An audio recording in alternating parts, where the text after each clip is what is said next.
Tonight, questions over care. Our family deserves the full understanding of what happened. A Manitoba family demands answers after a 9-year-old girl dies after breaking her arm. Also tonight, new details in a dramatic hostage-taking, what we're learning about the victims and the series of events that ended in a fatal shooting. And later, I don't have the equipment, I don't have the heavy equipment to do it, and it's not my responsibility. why one man is at odds with the city over an untrimmed boulevard and the cheeky way he's attracting attention to the issue. CTV News. Live from downtown Winnipeg with Taylor Brock. Good evening. Thanks for joining us. I'm Daniel Halmerson. A Manitoba family wants to know why their 9-year-old child died days after they say she broke her arm in a sledding accident. Tonight, relatives are questioning the treatment Mary Bull Sinclair received at Dauphin Hospital. CTV's Jeff Keel reports. 9-year-old Mary Jeanette Miley Bull Sinclair's family says she broke her arm sledding. She died 5 days later. Now, her loved ones want answers into her death. Never did we think this activity would end in tragedy. From Ochi-Chaco-Sipi First Nation, Mary's family says on March 16th, she broke her arm in a tobogganing accident. And it sounded serious. An ambulance came to get her.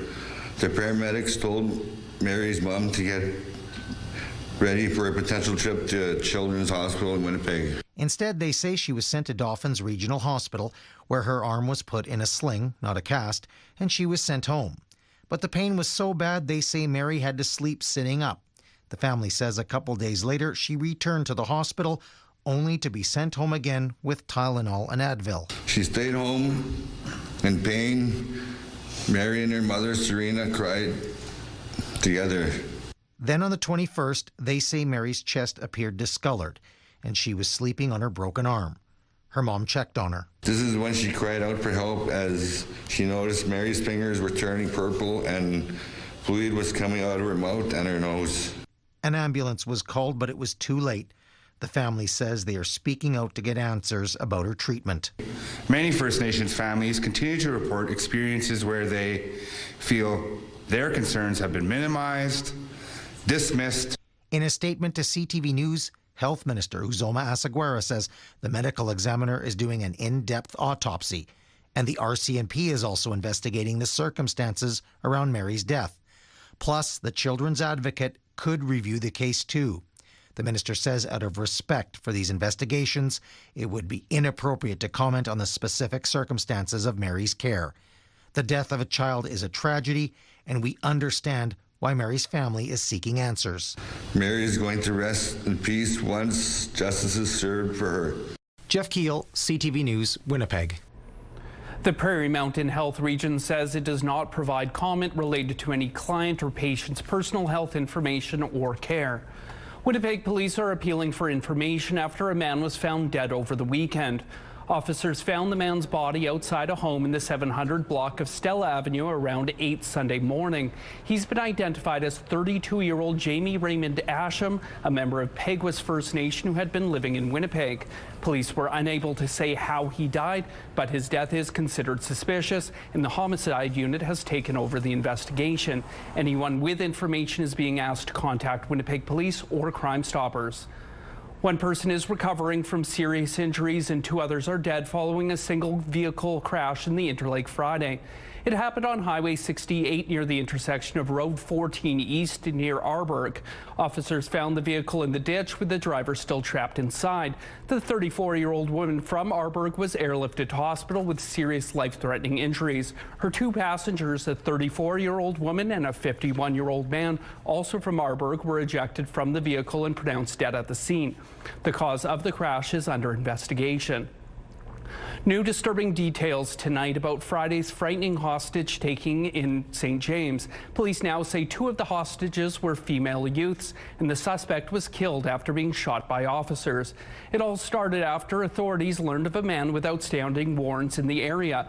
Manitoba's Independent Investigation Unit says he fled from officers twice, first by ramming a police cruiser with a vehicle and then by running into a residential area. That's when he broke into a random house in the 400 block of King Edward Edward Street, which was occupied by 3 people. At one point, officers say they saw him pointing a gun at them through the drapes of a window, prompting an officer to fire at him.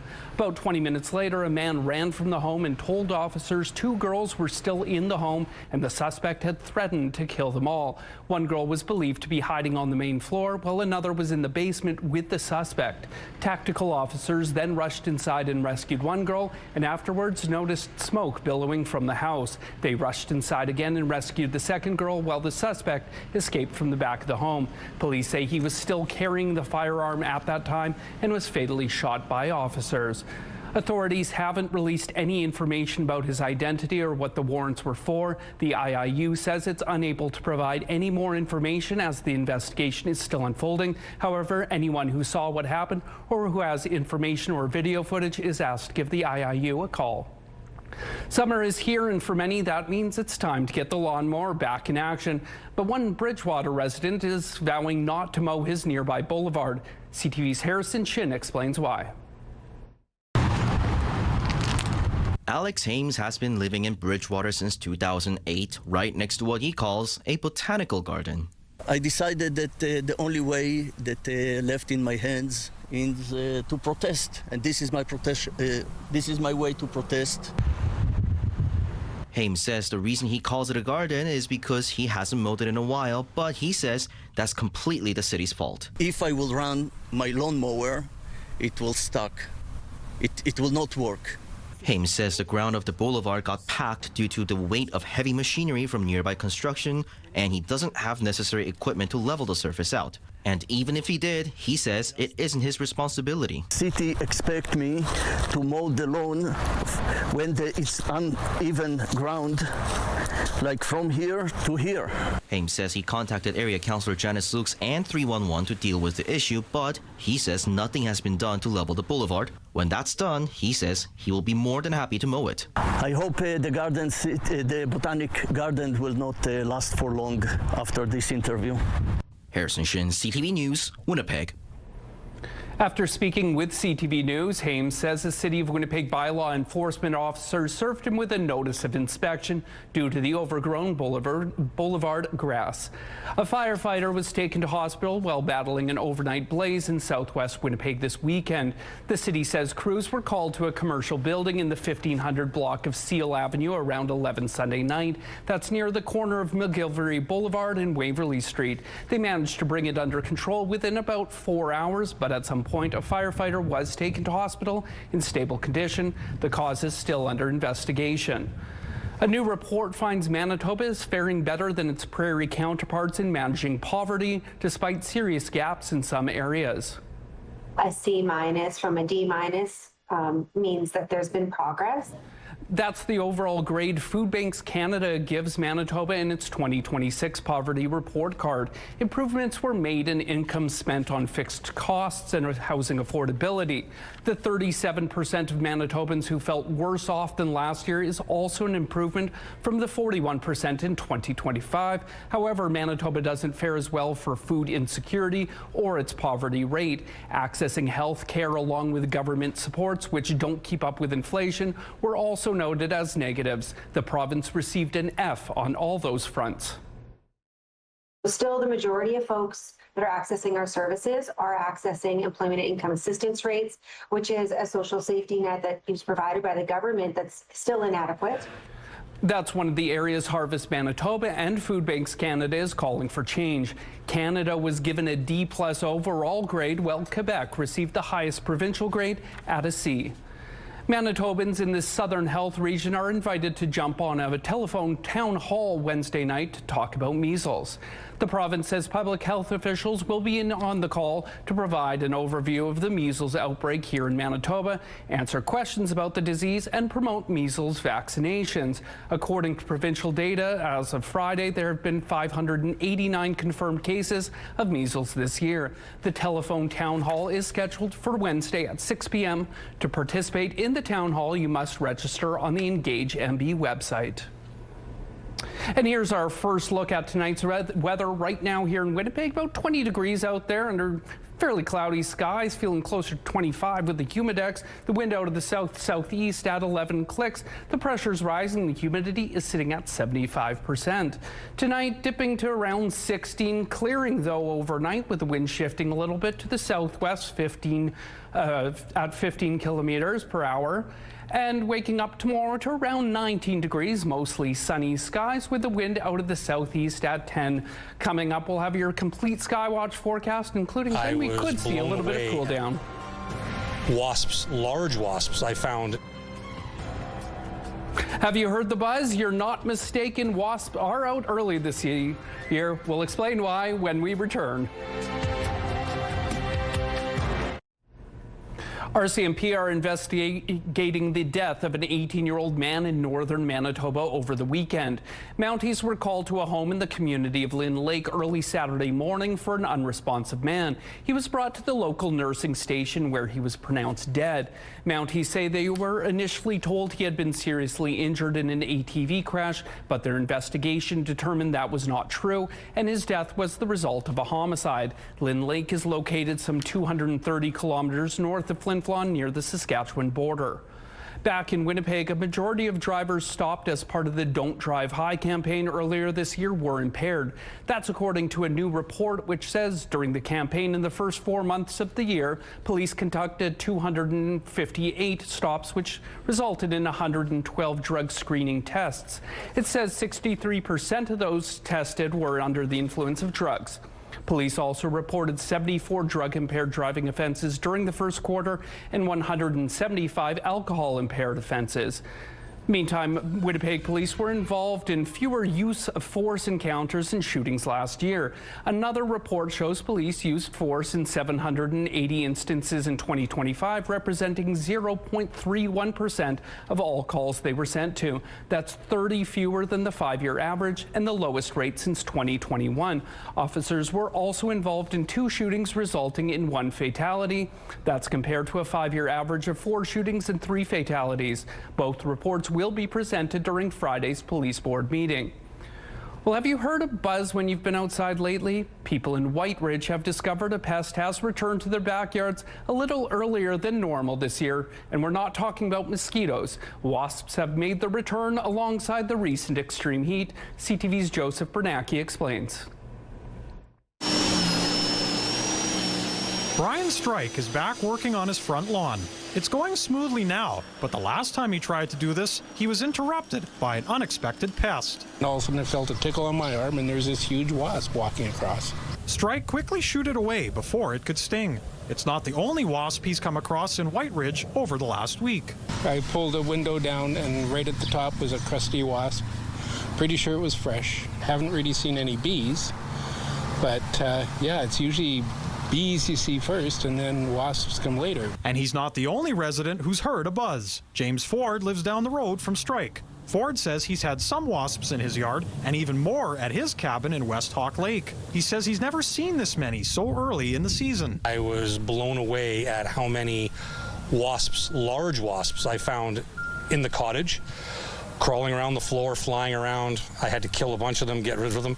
Entomologist Taz Stewart says the delayed spring across the province, mixed with recent extreme heat, has brought wasps out of hiding early. You're seeing their life cycle being increased, and with the temperatures just being so hot and warm, you're seeing accelerated growth, and that's what's key in this. Stewart says there's good news. Wasps aren't typically aggressive until they start running out of food sources, typically by the end of summer. Still, the public should be wary of nests tucked away where you may not see them right away. There's always a new queen that gets pushed out, and she goes and finds a safe, hot, warm spot to overwinter. Then she comes out, makes a new nest, creating more of a problem. Joseph Bernacki, CTV News, Winnipeg. A grass fire in St. Boniface briefly halted train traffic Sunday.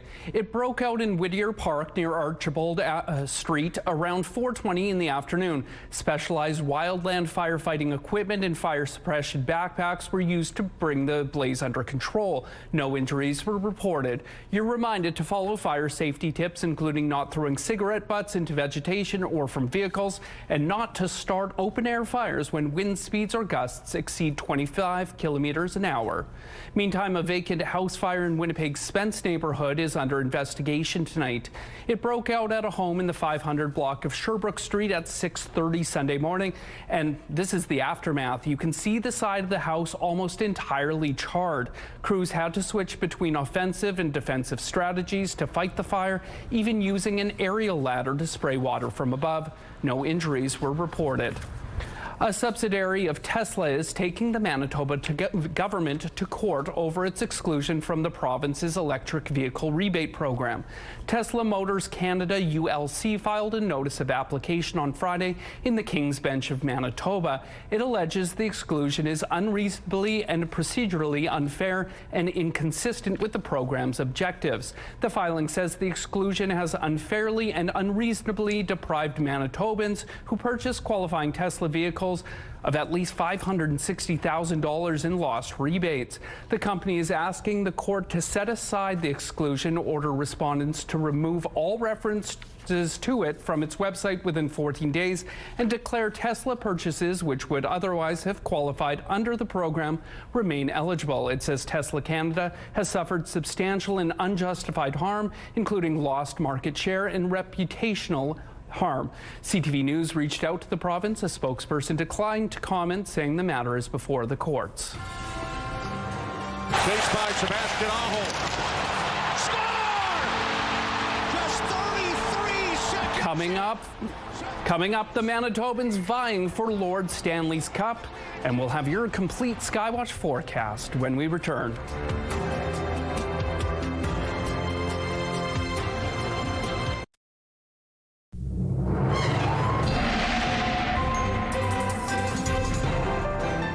Our first Skywatch pick of the day comes from Deidre. She took this one out near Players Golf Course. It's a little dark there, but there's actually a bunch of geese and goslings making their way through one of the holes there. And our second pick of the day, this one comes from Linda up near Flin Flon. She was out for a walk with her dog Lucy. Thank you both for sending those in. Keep them coming to Winnipeg weather at ctv.ca. It was another warm day here in southern Manitoba. Central Manitoba under a heat warning today, which will stretch into Tuesday. It's only Monday. It feels like it should be Tuesday already. As for the last few hours, not too much to show you. Maybe a little bit of storm activity around Dryden. You can see that green flash there on the screen. As for the next couple of days here in Manitoba, fairly clear night here throughout southern Manitoba. A little bit of cloud up north. Now you can see coming over the border from Saskatchewan, parts of the west could see some rain and a chance and risk of thunderstorms tomorrow afternoon. Here in Winnipeg and the surrounding area, we could see that as well a little closer to dinner time through the evening. That's a chance of rain and a risk of thunderstorms with temperatures remaining above seasonal highs.